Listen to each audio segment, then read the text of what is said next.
Hello. Hello. I hope you can hear me. I've got a new mic stand. Neat. Well, it is, but it's currently running away from us. So let us know if you can hear us nicely. We're back again to code. Leanne, Michael, and Pumpkin. Pumpkin will be doing most of the coding, of course, as he usually does. So, yeah, to kick things off, the name of the live stream is Tea and Code. And here's our code. And here's our tea. And thank you, David. Everything's okay. That's good to know. I want you to try and guess what kind of tea we're drinking. And there's a bonus question after that in this simple poll. So hit us up and vote in the poll. Oh, hello from Brazil. Hello, Emerson. Yeah. Thank you. Handsome. Michael, yeah, hit me up. All over my keyboard, hopefully not. So, let's have a look at what we're doing. It's the weekly web dev challenge. Again. You okay there, Michael? Yeah. You're holding in there. Just the chair is a bit awkward. It is, yes. Yeah, it's good now. So the challenge this week was to style this hero image right here. And the HTML and a bit of the CSS was already in there, but not all of it. Michael, what do you think of this challenge? Well, yeah, it looks pretty good. Yeah, it's like a code a landing page. It's always a pretty nice skill to have. Totally. Yeah. Now, I like to make my life difficult. So I've decided to remove all of the CSS that's in there. So we're going to start from complete scratch. How do you feel about that, Michael? Yeah, a bit intimidated, but let's figure it out, I guess. Yes, let's. I'm going to leave this one here so we can have a big version of the design. And before I continue, I want to let you know that Gary Simon is coming to the live stream next week. Yeah. Woohoo. Exciting, isn't it? Yeah. I will get the link for that. Yeah. I'm sure people would like to come. He will be talking about his brand new course, which is all about learning how to translate designs into code. It's called Coding for Designers. Mm. So yes, do come along and say hello to Gary. That would be awesome. Okay, let's get into it. Where do you think we should start, Michael? So what does the design look like again? Like this. I'll probably just add a background image first. That's what I think I would have done. I reckon don't know if that's that's a right good or not. call. All right. Okay. Cool. Nice. I think it's a good call. Now, background images are not really too tricky. Okay. The way I've done it is I've added them onto this pseudo element, the before, right here. So I'm going to kick that off. I'm going to go CSS, background image, because I can never remember the syntax. And I'm going to copy paste that. In we go. When you add a background image, not all browsers can render them. Or maybe someone's got really slow internet and it's not going to load, and that can cause problems. So you should also add a background color so that if your image doesn't load, the color will load. But if you do that and both of them can load, it will load the background image. Wow, that's actually a pretty good trick. Yeah, even if, like I've got here, you've got a background color afterwards, it will still render the background image. So yeah, going into my images folder, and it's called, that's wrong, images / is that right? I think that's right. What is it called in images? Let's have a look. Yeah. JPG. Oh, must be that then. So is what are you that? trying to do? Images. Oh, right. Go for JPG. Well, to be fair, like your background color, what is CCC? What does that mean? No, it's just I've got the syntax wrong, I reckon. Let me hero before. Yeah, because if your image doesn't render, the color CCC should appear. The problem is, It's I need to put in the rest of the pseudo tag, otherwise it's just going to basically not work. So to figure out how to do this, right. I'm going to do add a background image before tag. Why are you adding it to the before pseudo selector? Is it called? Pseudo element, yeah. Yeah. What's the benefit of adding it to before instead of just adding as a class? Without going into extreme levels of detail, Fair enough. Basically it's easier to sort out the layout, because if you did it otherwise, what we also need to do, actually, this brings me nicely to my next point, we need to have, whoops, nobody wants to see your Asana board, Leanne.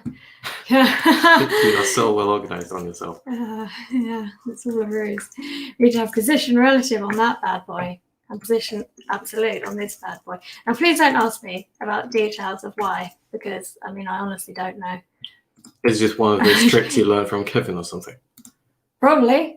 Right. Who else would I learn it from? Well, maybe Gary Simon. Yeah. I see. But now I have to find the link of how to do it again. Looks like I've used that one before. Good old W3 Skulls, but that's just the background image. Interesting. Shall I try and do it from memory? Okay, guess I'll have to. I know that we need to do 0 on all of these, what do you call them, directions? Yeah. And this will make it stretch across the whole kind of viewport. Oh, that's looking promising. There we go. So that has actually rendered. But something, yeah, but obviously that's not quite the size we want. What's going on in the chat? In India, it's 9:37 p.m. Is it? Oh, thank you for joining in. Maura says, where's Pumpkin? He was here at the start, but he's not into sitting on laps. But sometimes he is. Yeah, he is sometimes. He was sitting on laps right before the stream, but then I waved hello with his paw and he decided that he had enough of that. Yeah, so off he went. Yeah. But he'll be back later in the stream. And Michael Rocco says hello. Hello, Michael. Hey. And Jose says it's too late in the day for caffeine. Oh, never. No, it's like you even have a tea after dinner, right? So. To be fair, I wouldn't have a caffeinated tea after dinner. Oh, I sometimes have a normal tea after dinner as well. So. Okay. Yeah. So obviously that has rendered the wrong. Well, we haven't sized it properly, essentially. So we're going to have to sort that. And it's something like background image cover. Okay. Background size. Yeah, I think that's the one I want. So put that in.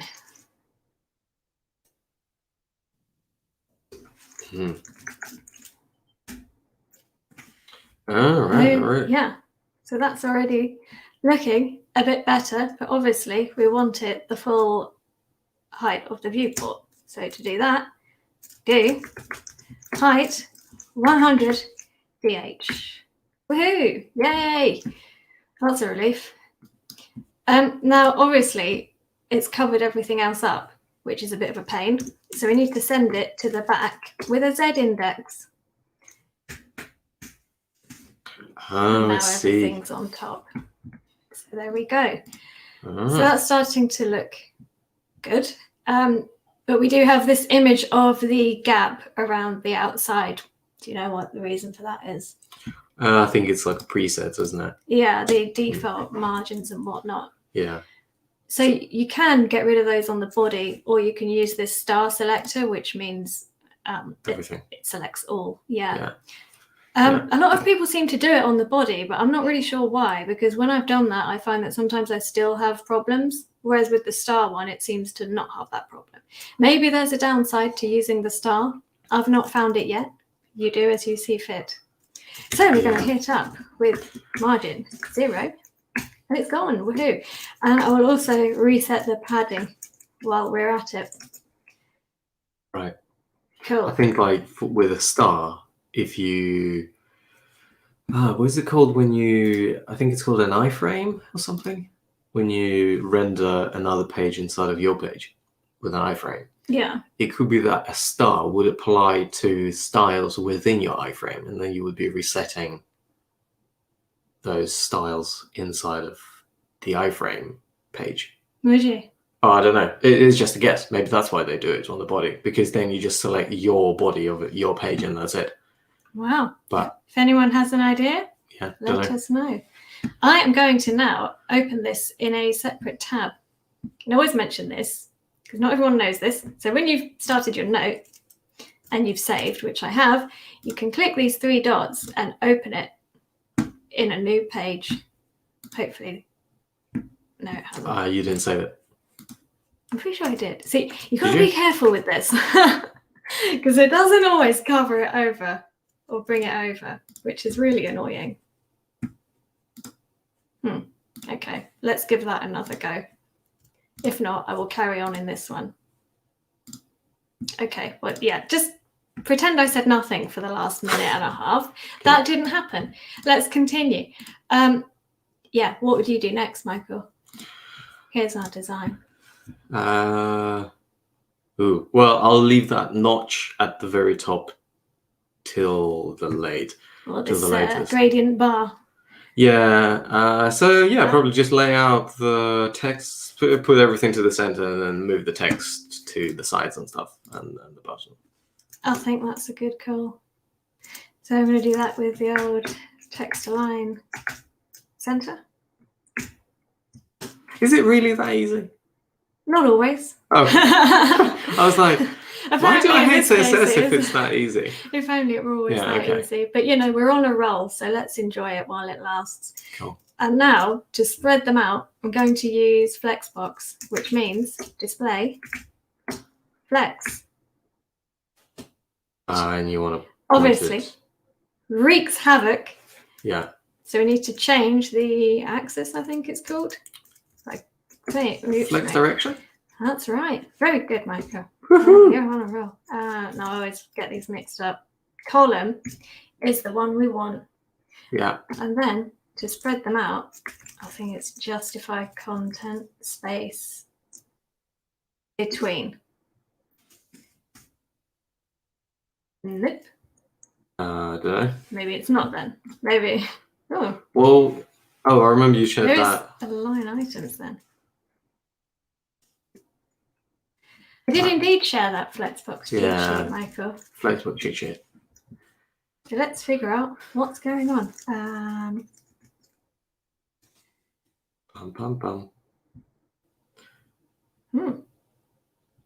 What does it say? It should be justify content on the container. Container justify content space. Do you know, sometimes it's just a case of refreshing the scrim.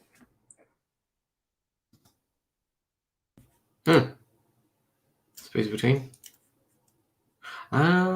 Interesting. So if you have, I would start opening DevTools now, just to see what's up. So could do that, couldn't I? Yeah. So what about that container with a hero class? What is the selection for it?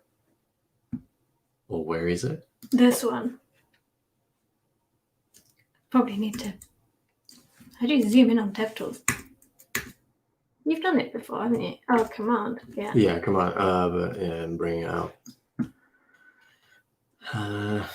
So when you hover over that section that says class hero, yeah, you see when you hover over that element again, that's the size of it. So okay. So it does space between it. Probably, yeah. That's what the So problem the hero element is just really tiny. Haven't added the height. Right. So that's sorted that. Cool. Yeah. Neat. Very good. But now, interesting. So do we actually need that on there then? No. Okay. Let's just comment it out for now. And if we need it later, we can add it back again, can't we? Fair enough. Yeah. Is it only taking as much height as it needs? Yeah, exactly. That was the problem. Oh, some comments on the star selector. It's a very unperformant selector because it will look at all elements on the page. Yeah. So I guess if you had a really big page, then that could slow things down big time, but we don't. So stick with it for now. Yeah. And then Pawan also said direction column. So you need height. I did indeed need height.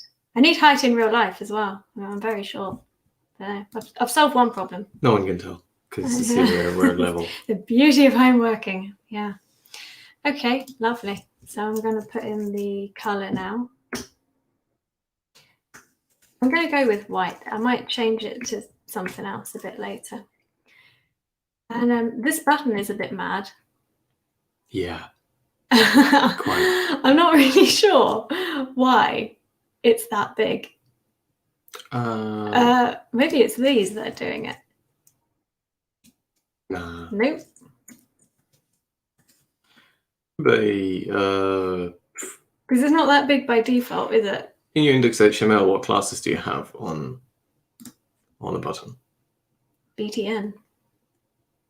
You were pleased to see I used a button this week. Yeah, fair enough. So with index.css, you have, well, basically something is stretching that button. So I guess it takes the same width as the container. So hero, text align, center, position, relative. I wonder if that is something to do with that positioning. Seems not. No. Text align center? Probably that's what. No. Let's not worry about it too much. Anyway, let's just get on with fixing it. And I'm going to do that with a width.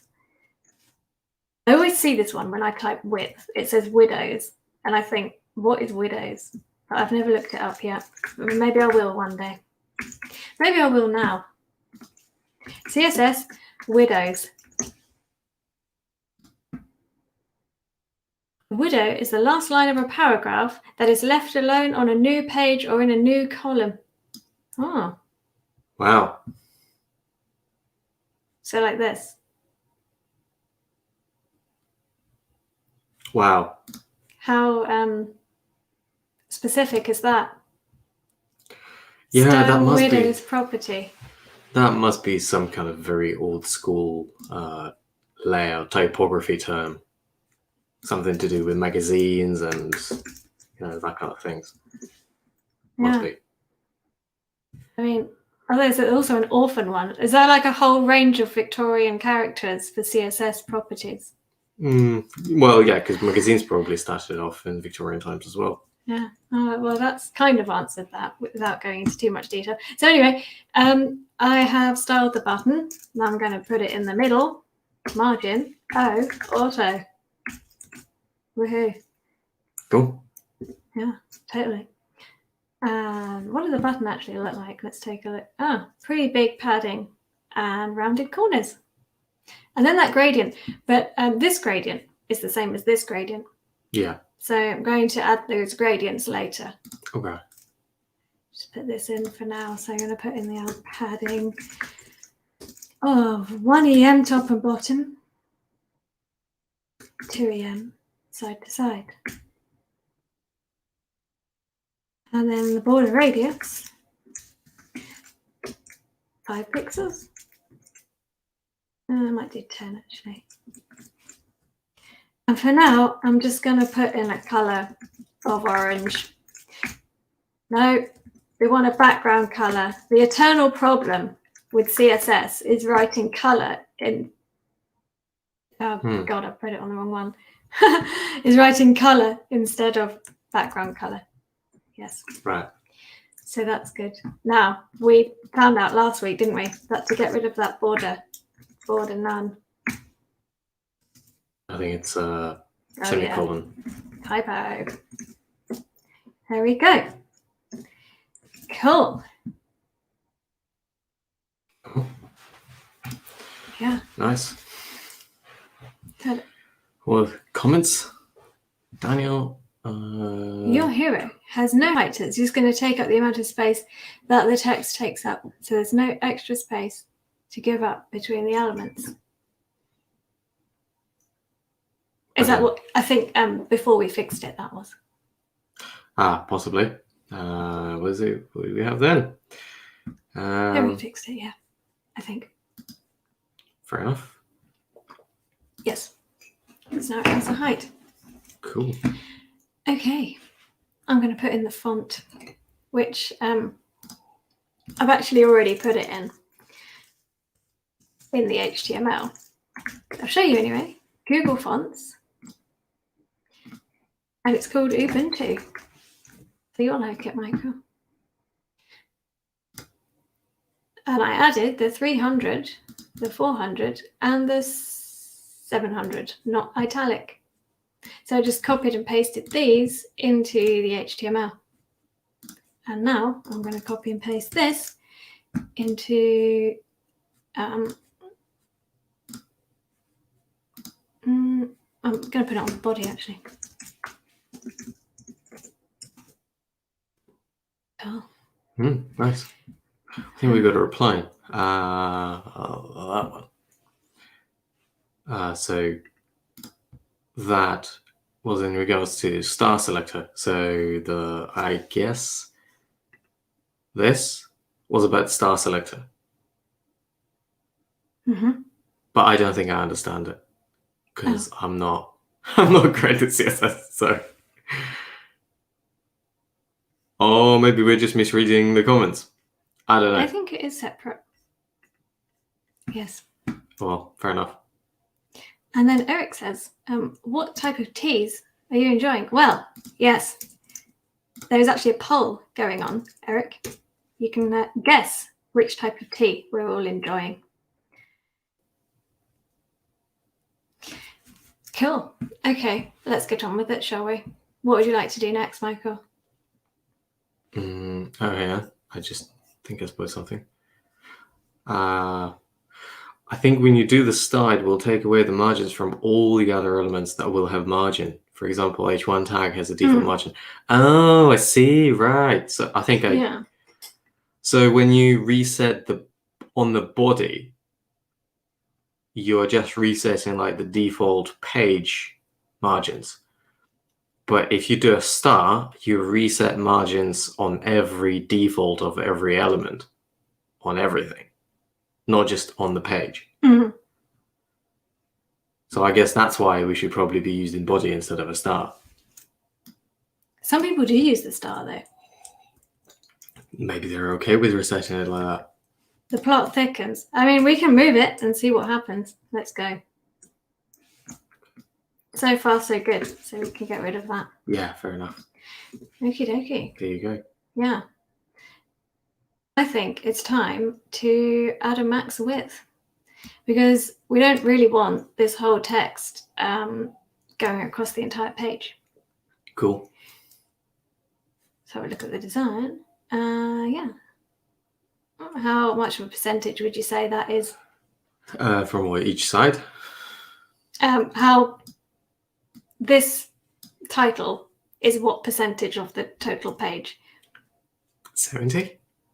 Let's give it a go. Max width?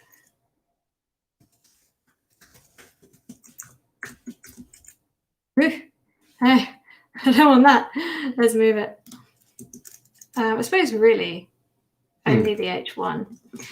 I mean, I could wrap everything else in a div and then put it on there. But I don't really think that's necessary for what we're doing. If you're doing production code, I guess it might be. But we're not. And now I have to get rid of my doc because this is really an eternal problem. You've been doing it all the time. Yeah. Okay, off it goes. And now we need to center that as well. Right. But now we've centered a couple of things. So it's probably worth doing it like this. Can you remember what the other thing is? Oh, it was the button, wasn't it? The button? Yeah, centered the button as well. So I can go, get rid of that gap. Oh, I see what you mean, right. And then,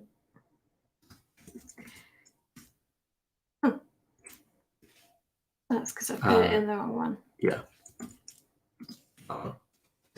Yeah. Neat. I think, yeah. Is that her husband? It is my husband. Yeah. That's right. We want to see you doing some JavaScript. Maybe you'll do some JavaScript in a minute, Michael. What do you reckon? Will it? You might. Why? I could do something with this button. If we have a JavaScript challenge on the weekly web dev challenge, then we will do it. Yeah, and we did one. We did one 2 weeks ago. But this doesn't have any JavaScript in the challenge. But if you can think of any to add, Michael. Oh, all right. I spent the whole week writing something. So I'm up now. Now, box sizing, border box, says Endros. Yeah. Now, I know that's useful. Was that referring to? It's to do with whether or not the margins and padding and that lot are taken into account with the size of everything. And it basically stops things from screwing up. I'm not totally sure where I should put it. Oh, I see. Yeah.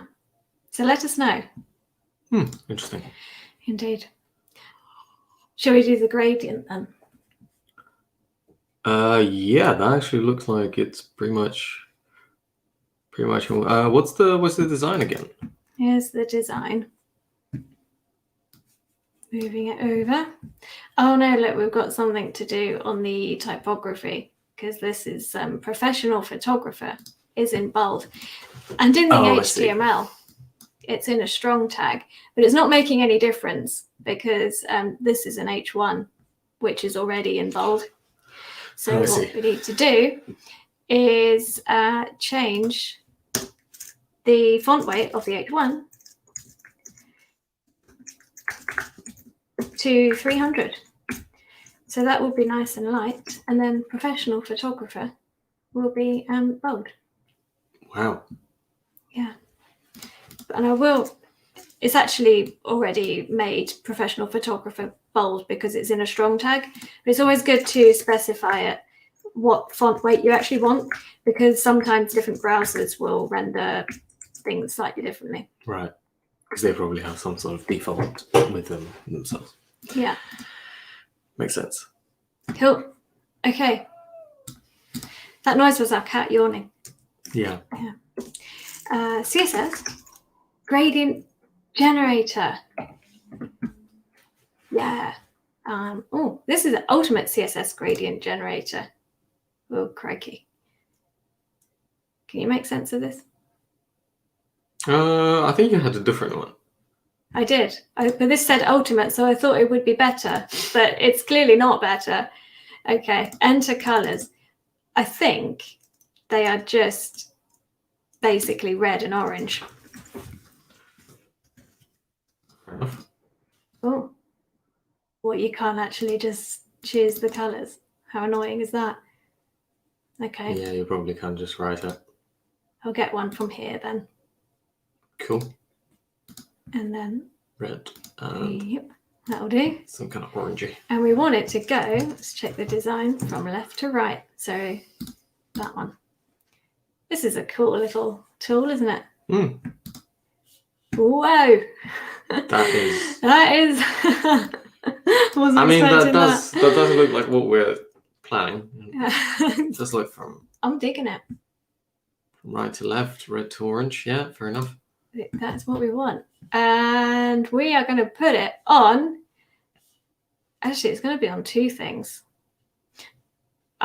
Yeah, but no, we can't combine the selectors like this, and I'll explain why in a minute. So let's put the gradient on the button. That's in. Woohoo. Cool. And then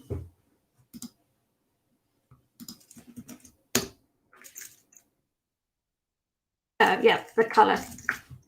So slight glitch in the matrix there. White. And looks like probably font weight on the text. That's already got it here. Ah, sorry, yeah. Casing. Yeah. Text transform. Uppercase. And that's done that. Actually, Nice. Did something else have that? No, it didn't. Okay. So the gradient bar thingy. Do you have an idea how that's done, Michael? No clue. No, no idea.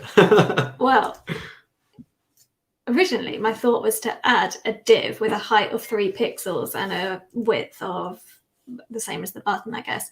Right. And then give it a background. But then, watching Kevin Powell's course, he reminded me that you can add bars like this with the border property. And then I thought, well, maybe you can add gradient borders. And indeed you can. What? Yeah, I know. How mad is that? Gradient border. And here it is. Whoa. Oh, right, and it's like just a part of it. Yeah. But Wow. they've actually, I'm not sure this is the best way of doing this because they've added classes and all the rest of it, and there's a way easier way of doing it. Stack Overflow. So that's what's the answer? Oh yeah, this. Yeah. Thank you. Now this is quite a complicated one. Is there a simpler one? This? That looks good, doesn't it? Border image. Yeah, let's go with that. What's it on though? Ah, it's on this pro course thingy. Right, I see. That's pretty clever. So you basically have a pro course paragraph, but you only border up the top of it. So the notch is the border of the top of the paragraph. Wow, okay. Pattern's saying, make div position absolute, left 50%, then transform translate 50%. For which one? For this bar? Maybe. Let's put this in first, and then if that works, we'll maybe try an alternative route. That would be good. Yeah, so this is on, I've given this pro course text a class of gradient border, which maybe isn't the best class name because it doesn't really describe the text, but it describes what we're adding to it. Yes, so bar. That's what matters. Power and set. Border image. Now we have to add the border itself, which is, I'm going to do 3 pixels solid, and then as a fallback, orange. Ew. Oh, I probably need a width. Yeah, I do need a width. 30%.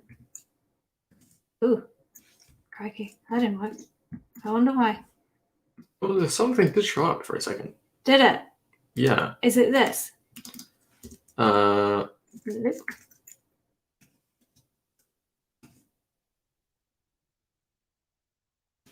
No, why? But once you were typing, it probably is the CSS border shorthand.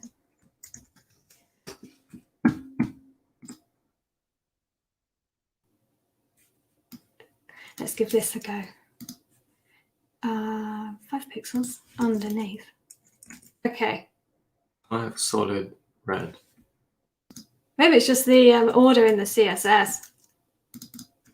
Because you write border image on it, and it overwrites it. Maybe. Don't know. I don't know. Now it disappears when we put only border top. Let's have a looky. Border top 5 pixels orange.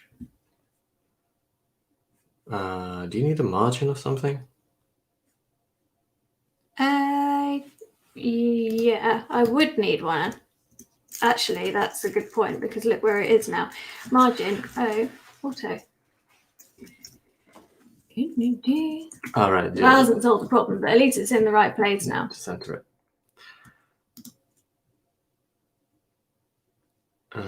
Linear. I wonder if that syntax for the gradient is correct. Oh no, I remember now. You have Right, to because add you this. need some kind of opacity or something or whatever. I can't remember what that actually does. I just remember writing it in. Oh, It's right. to do with. Yeah. So it displays the actual. CSS gradient border W3. Maybe this.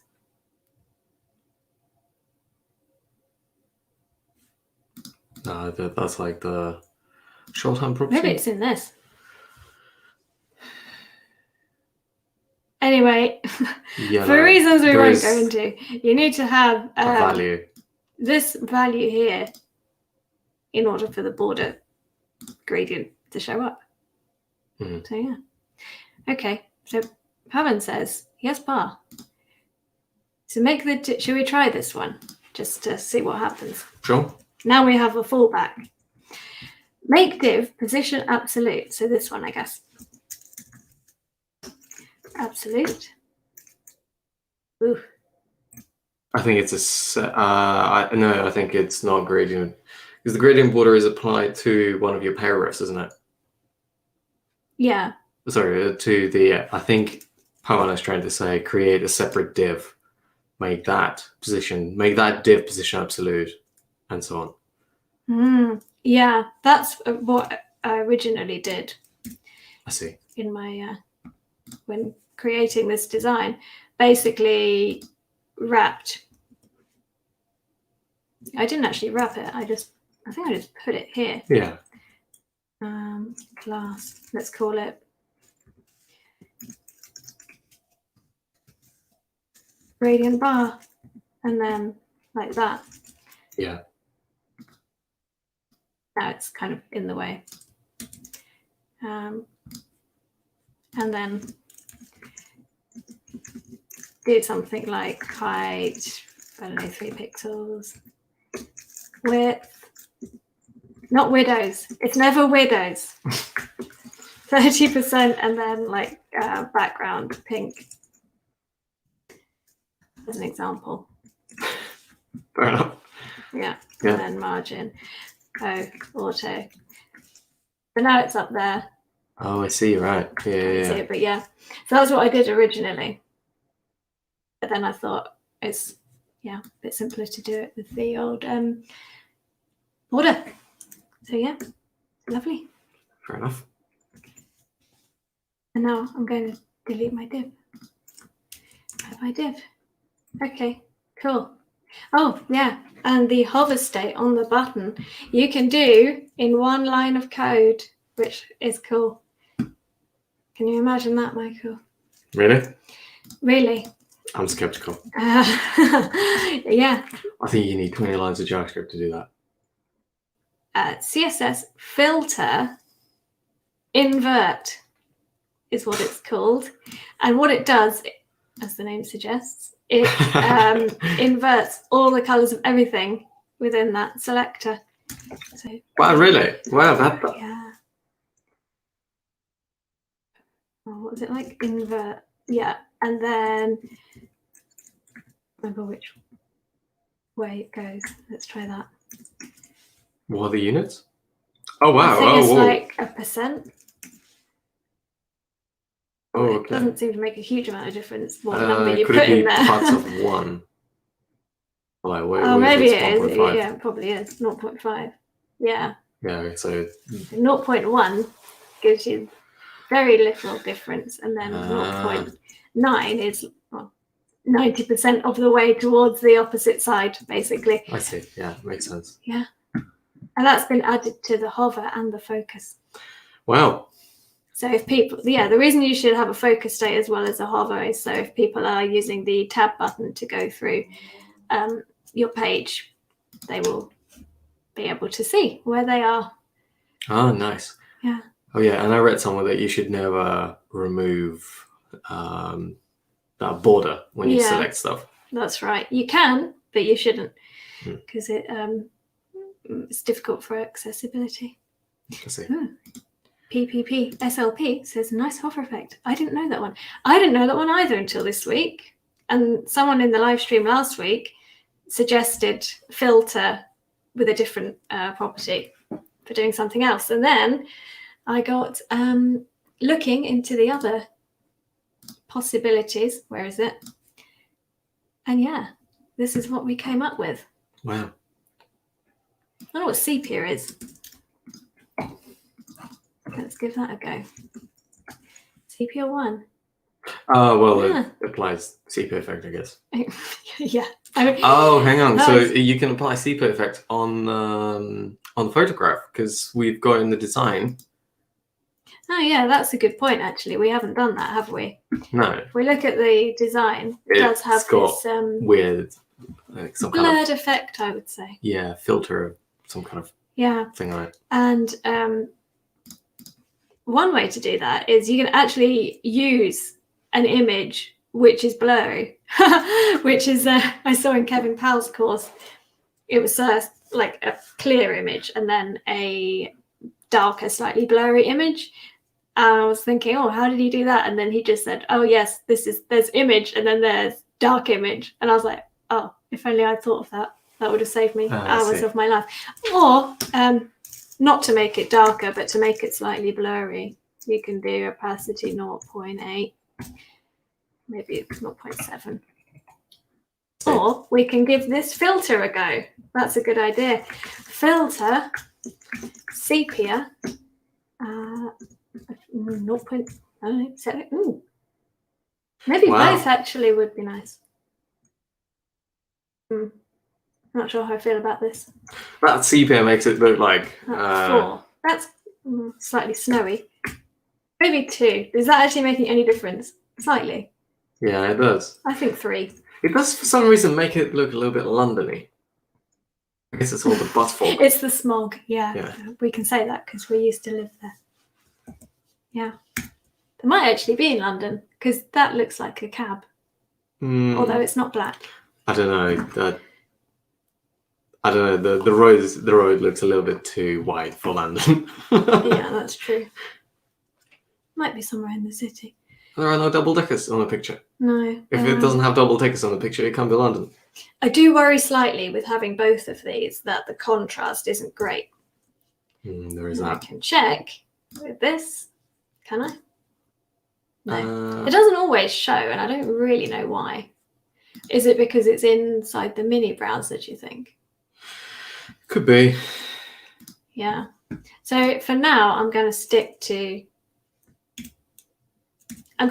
just opacity, I reckon, because that's fairly clear. Fair enough. But it's nice to know that sepia thingy is an option. Yeah. Cool. Anything else you want to try out, Michael? I think also the course starting soon is.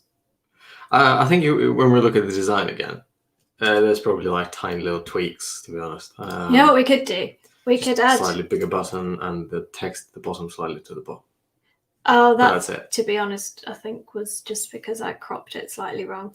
Oh, I see. Fair enough. Because I don't think you would actually want that right at the bottom, would you? I mean, you could, but I prefer a bit of padding personally. But yeah.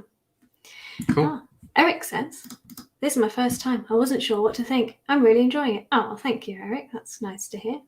I'm glad to hear that. Yeah. What's Michael Rocker saying? I like to use text shadows to make... that's a good idea. Yeah, that would make it easier to read. Text shadow, CSS. Do I Google things too much, Michael? I feel like I Google things endlessly. To be honest, not really. I constantly Google. Are you? Yeah. Good. Let's see what this looks like. So I don't think it's just the front end. To be honest, I spend more time reading docs and Googling stuff than in my actual code editor. So Look at that. I didn't actually look at this colour and I didn't realise it was red. But that's maybe not. Oh, crikey, no. I always mix up FFF and OOO. that is actually a really brilliant tip. Look at that. It has sharpened up the text quite nicely. I guess if you make these text shadow pixels like 1 and 1, it will make it almost It'll make it look as if it's font. It's pretty sharp. Yeah. And there's also, if you add, what's the name of it? Font smoothing, I think. Anti-aliased. Do anything. No idea. What does that even mean? Font. Right? Oh, is it font smooth? Font smooth. Okay. Fair dues.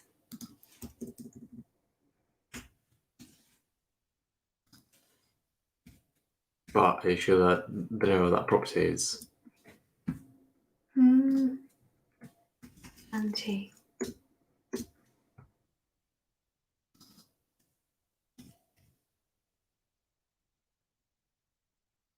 Without font smoothing. Oh yeah, it's WebKit font smoothing. Ah. Although I would have thought that would work anyway. But yeah. Oh yeah. That definitely did something, didn't it? Yeah. So if you look at the text, without it, it's all kind of blurry. I don't really know the details of how this works, but font smoothing anti-aliased basically smooths out the font and gives it nice crisp lines, I would say. Wow. Oh, Alex has popped in. Hello, Alex. How's it going? Yeah. Yeah, okay. We've got a little bit of time, I think, to add an animation. Probably going to regret this. Oh, look, I've been looking up Anya. CSS animation.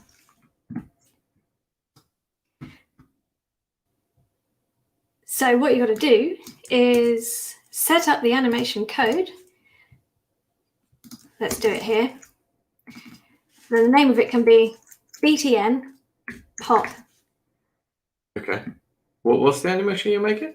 Well, I haven't decided yet. Oh, I see, right. That is literally the definition of feature creep. Yeah, what should I do? Maybe I've got some time. What making should it I do? slightly bigger. Yeah, from width. Oh, I see. So you're like... Normally it's with like a percent. I've done it before, which is the yeah, like this is the duration of it type of thing.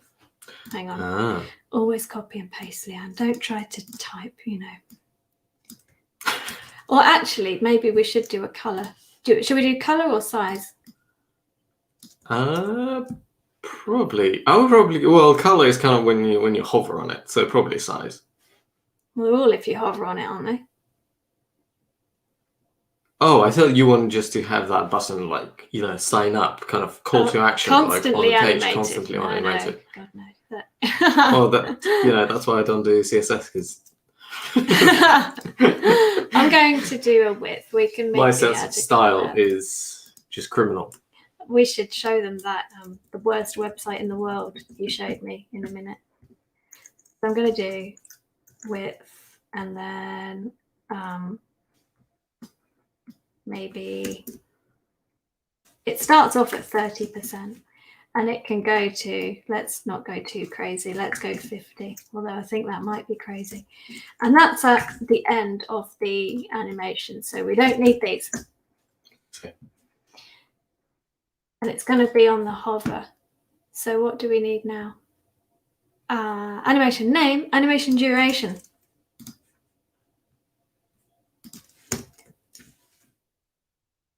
ETN pop. Oh, that's how you link them. Yeah. Wow. Away we go. But now you see it grows out and then it pops back. Ah, so you probably need to go. That's not cute. No. You probably need to go to 50 and come back to 100. That's exactly it. So that is 100 and that is 30. Yeah. Woohoo. Wow. I might do a colour as well, Michael. Actually, I do like the colour. Oops. So then we would do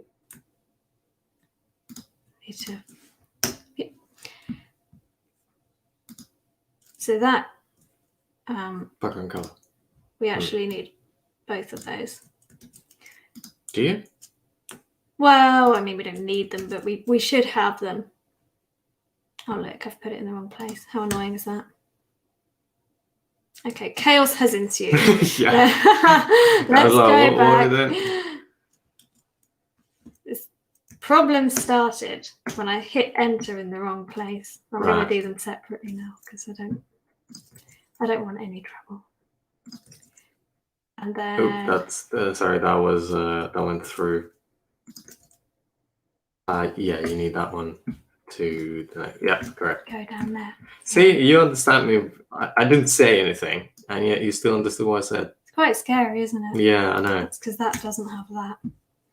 Okay, so now we need to choose a background color for the middle. Well, blue, I reckon. Right. But then it's already got the hover on it, hasn't it? So that's why it's not going to do it. Get rid of that. So maybe we only actually needed to do this. Let's see what happens. No color change. I reckon it's because this should be here. Oh. And then maybe we don't even need that. Maybe not. Woo! Yeah. Wow. Come on. That is pretty dope. That was good. Yeah. Oh, Mudrak says, just learned something new, font smoothing. Yeah. Yeah. It's a good tip for making things look nice and smooth. And Daniel said, looking great. Oh, thank you, Daniel. And scale is a fun one for animations. Scale. Ooh, yeah. What does scale do? I've forgotten. CSS. Scale. Oh, you can like twist it around and stuff, I think, from memory. Oh, no. So it's going to make it bigger. So it would just be wider. Yeah. Is that basically the same as changing the height and the width? Probably. But it squashes the text. If you scroll up a little bit, over there, result, normal scale, so it does do something to the text. Yeah, it does. But maybe it would be nice to try it anyway. Oh yeah, transform origin. So that transform origin decides where the point of growth is, basically where it comes out from. Let's give that a go then. Wow, that's nuts. Indeed. Okay, there is a CSS property for literally everything. And no one knows about 99% of them. Yeah. CSS, what is it? Ooh. Style sunrise. Look at this. Wow. Yeah. So actually, I don't want it doing it from the left. I want it from the center. Yeah. So I think if we do that, it goes to 2 as well. It will be woohoo. Oh, I see. Right. Oh, okay. Yeah, that kind of makes sense. Yeah, as Daniel says, you can change the X, the Y, and both. Yeah, exactly. Yeah. And there is so much to learn in CSS as well. Totally. Yeah, there really is. Oh, no. That font smoothing. Yeah, totally. It's very good. It's pretty good. I feel like my H1 isn't actually big enough. Let me have a look at the design. Where is it? Did I close it? How annoying.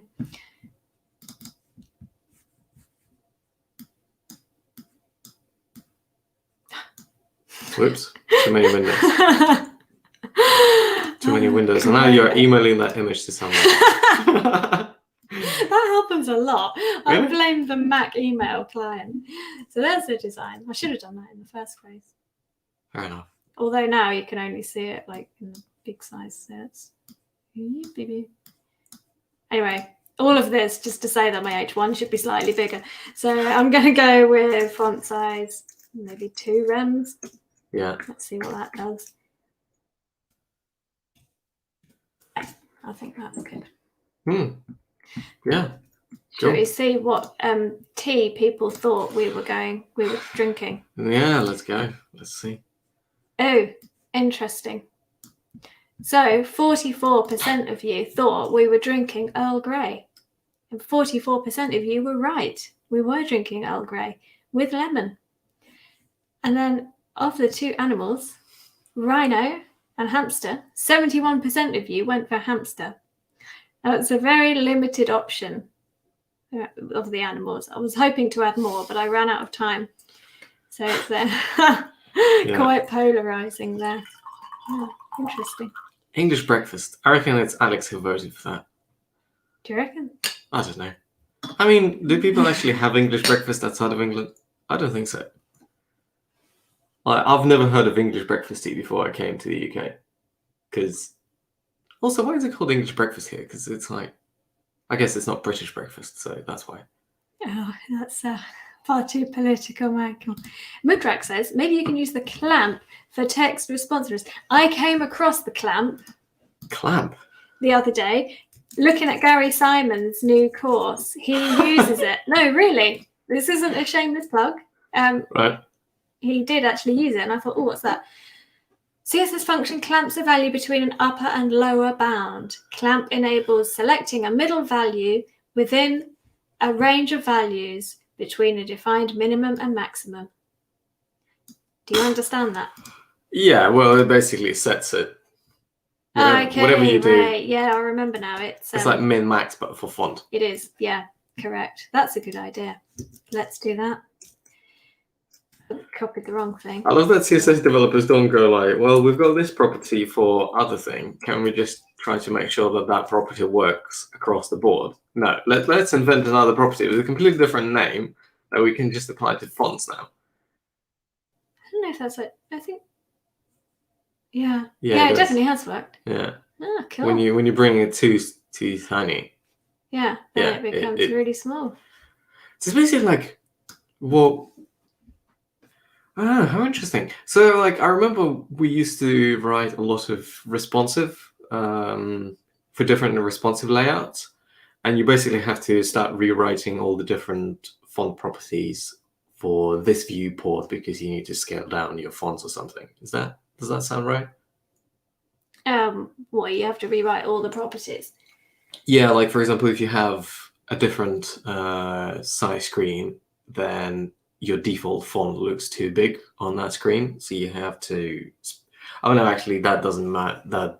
No, sorry, did you correct me? Because if you're using M's and Rems, then that wouldn't be a problem. Usually, you would do if the you CSS. use pixels.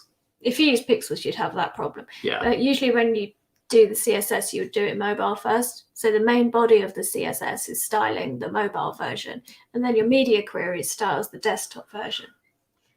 Whoops. Yeah. Whoops. And in that case, I had to apologize to my manager from about 3 years ago. I think that's fairly new development, so no apologies needed. But even if you're using realms, you still might have to change them in the media query because it's still going to look weird, even though it is a responsive unit. You're wishing you never got into this, I can tell. Well, I'm glad that I'm no longer at front end, so there you go.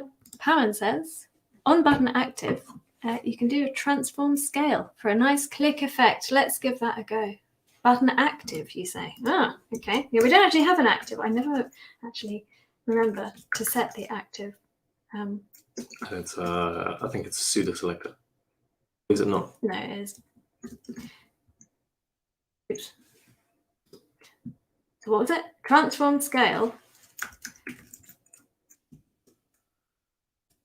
Scale, and it's 0.96. Very specific. I wonder if 0.95 is any different. Let's have a look.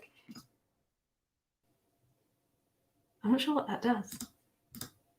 I tell you what, one thing is cursor, pointer. So if you just should I comment these out? So so we can actually see what the active bit does. No, I'm going to do it like this. Fair enough. Oh, I see. Yeah, it's kind of like going right. in and then. So out of interest, I don't think we'll notice 95. No, but we might notice 6. All right. Yeah. Right. Oh, very nice tip. Oops. No, don't want to save it. That is a good tip. Yeah. Yeah, that's pretty neat. Yeah. It actually does look as if you are pressing the button. Yeah, very nice. Although obviously with your hover effect, when it expands, it doesn't make much Yeah. difference. But I mean, in production code, you probably wouldn't have that as your hover effect. No, So- that does look a bit over the top. So does it would look- make a difference. I would say it even looks obnoxious. Yeah. Well, that's me, Michael. I'm going to clean up a bit because Luciana has asked, will this final version of the code be available anywhere? If you would like it, it certainly can be. It can be available in the comments and or description of this.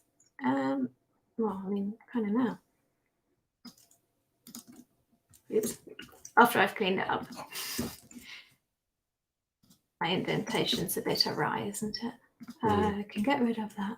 And I think that should be a feature request to Frode saying like, can we just have a linter on the save? You save and it just does all the indentation. Yeah, that would be cool, wouldn't it? But then people will start complaining that it's not indented the way they want it indented. So you'll have to allow to modify the pre-tier plugin. Is it you that you were in a meeting with someone about whether to use 2 indents or 3 indents or something for like 2? No, luckily I never worked for a company that was arguing about how many indentations we need to have. But I have heard the stories about it, yeah. Yeah. I will tidy this up and I will put it in the comments and description. Mike, can you go and get Pumpkin? Oh no, Pumpkin. I think Pumpkin already left because it's, it's past his time. He's like, yeah, I'm off the club. Oh, he's gone downstairs. Okay, it'll be worth waiting for. In the meantime, I can remind you once again that Gary Simon's coming on Wednesday to the live stream. So it would be great to see you all there to check out Gary Simon's new course. And we're going to say goodbye now. Before that, add pretty off a Scrimba. That's what we want. That's right. That would be great. Yeah, and then meow. Totally. Yes. Okay. Bye for now. See you later. Hopefully see you on Wednesday and next Friday.